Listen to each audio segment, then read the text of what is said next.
এ যেন এক স্বর্গীয় শহর, যেন প্রকৃতির হাতে আঁকা এক অপূর্ব সৃষ্টি। এমন শহর ছেলেও কি মানুষ চলে যেতে পারে?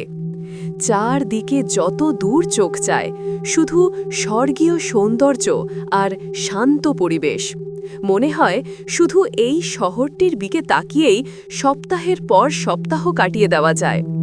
তবুও আশ্চর্যের বিষয়, এত সৌন্দর্যের মাঝেও আজ এখানে কোনো মানুষের বসবাস নেই। সবাই শহরটি ছেড়ে চলে গেছে। সাংহাই থেকে প্রায় ৪০ মাইল দক্ষিণ পূর্বে হাংঝো উপসাগরের শেংশান দ্বীপে একটি ছোট গ্রাম হোটো ওয়ান। এক সময় এই গ্রাম ছিল মাছ ধরার জনপ্রিয় কেন্দ্র। সেখানে হাজার হাজার মাছ ধরে তাদের জীবিকা চালাতো। কিন্তু আজ এই গ্রাম যেন প্রকৃতির কোলে বিলীন। ঘরের দেওয়ালগুলো লতা পাতায় ঢাকা, বাঁকা মাটির রাস্তা ঘাসে ঘেরা, আর ঘরের ভেতরের আসবাব কালের সাক্ষী হয়ে আছে। ১৯৮০ সালের দিকে এই গ্রামে ৩,০০০-এর বেশি মানুষ বাস করত। মাছ ধরা ছিল তাদের জীবিকার মূল উৎস। তখন গ্রামে কংক্রিটের বাড়ি তৈরি হতে শুরু করে এবং গ্রামটি এক সময় ছোট তাইওয়ান নামে পরিচিতি পায়। কিন্তু ৯০-এর দশকে দুর্গম অবস্থান এবং কাছের শহর সাংহাইয়ের সঙ্গে প্রতিযোগিতার কারণে বাসিন্দারা ধীরে ধীরে সেদিকে চলে যেতে থাকে। এরপর ২০০২ সালে গ্রামটি আনুষ্ঠানিকভাবে জনশূন্য ঘোষণা করা হয়। গ্রামের বাসিন্দারা শহরে পাড়ি দেওয়ার পর থেকে তাদের বাসস্থান দ্রুত ক্ষয় হতে থাকে। অনেক বাড়ির দেওয়াল ভেঙে পড়েছে, আবার কিছু বাড়ি লতা ও ঘাসে ঢাকা। মাটির রাস্তা দিয়ে এগোলে দেখা যায় ভাঙা বাড়িগুলো প্রাচীন মাছ ধরার বন্দরগুলোর সঙ্গে এখনও যুক্ত। বাড়ির ভেতরে এখনও পুরনো আসবাব এবং ব্যবহার্য জিনিস পড়ে আছে, যা গ্রামের অতীতকে আগলে রেখেছে। হোটো ওয়ান যে একবারে ফাঁকা তা নয়, এখনও সেখানে স্থানীয় কয়েকজন বসবাস করছে, কিন্তু তাদের আগের সেই মাছ ধরার ঐতিহ্য এখন আর নেই। পর্যটকদের পথ দেখানো এবং পানীয় বিক্রির কাজ করে তাদের জীবিকা চলে। ২০১৫ সালে হোটো ওয়ান চীনের সামাজিক যোগাযোগ মাধ্যমে ভাইরাল হয়। পরিত্যক্ত গ্রামটি কিভাবে সবুজে ঢেকে গেছে সেই ছবি সবার নজর কাড়ে। বিশেষ করে কুয়াশাচ্ছন্ন দিনে গ্রামটি যেন কোনো রূপকথার দৃশ্য। ২০১৭ সালে সরকার পর্যটন ব্যবস্থাপনার জন্য কিছু উদ্যোগ নেয়। একটি ভিউইং টাওয়ার তৈরি করা হয়, যেখান থেকে পুরো গ্রাম দেখা যায়। টিকিটের দাম $৩। এছাড়া $৮ দিয়ে দর্শনার্থীরা গ্রামে ঘুরে বেড়াতে পারে।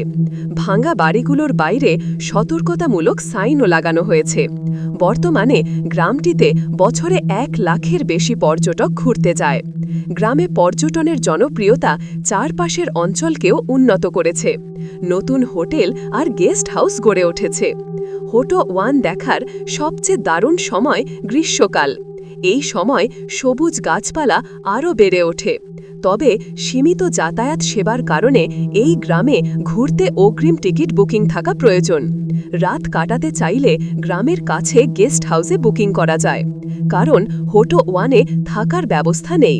তাই আশপাশের থাকার জায়গাগুলো আগে থেকে কথা বলে যেতে হয়। পর্যটকেরা সেখানে নিরবিলি সময় কাটাতে যায়। হোটো ওয়ান শুধু পরিত্যক্ত গ্রাম নয়, এটি প্রকৃতি, ইতিহাস এবং মানুষের স্মৃতির সঙ্গে মিশে আছে। ভাঙা ঘর, লতা ঢাকা দেওয়াল, বাঁকা রাস্তা সবই যেন এক দীর্ঘশ্বাসের গল্প নিয়ে দাঁড়িয়ে আছে। গ্রামটিতে ঘুরলে উপলব্ধি হয় কিভাবে মানুষের তৈরি স্থাপনাকে প্রকৃতি আবার নিজের করে নেয়। সেই পরিবেশে পর্যটকেরা খুঁজে পায় প্রশান্তি আর আনন্দ। তবে একটা বিষয় মাথায় রাখা জরুরি, হোটো ওয়ান দেখতে চাইলে অন্তত ১ বা ২ রাত থাকার পরিকল্পনা করতে হবে। সাংহাই থেকে হোটো ওয়ান যেতে সময় লাগে ৪ থেকে ৬ ঘন্টা। তাই একই দিনে এসে আবার ফেরি ধরে ফেরা প্রায় অসম্ভব। আর হোটো ওয়ান ছাড়াও আশপাশের শেংশান আর গোকি দ্বীপে ঘোরার মতো আরও জায়গা আছে।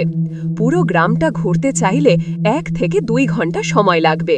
এখানে ঘরের ভেতরে প্রবেশের অনুমতি নেই। কিছু সরু পথও সাইনবোর্ড বসিয়ে বন্ধ এবং নিষিদ্ধ ঘোষণা করা হয়েছে।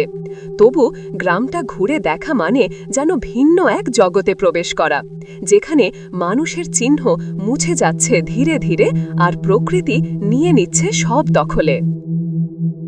আপনার কি এই শান্তিপূর্ণ ও মনোমুগ্ধকর গ্রামটি পছন্দ হয়েছে? আপনি কি এখানে ভ্রমণ করতে চাইবেন? আপনার মতামত কমেন্টে শেয়ার করলে খুব আনন্দিত হব।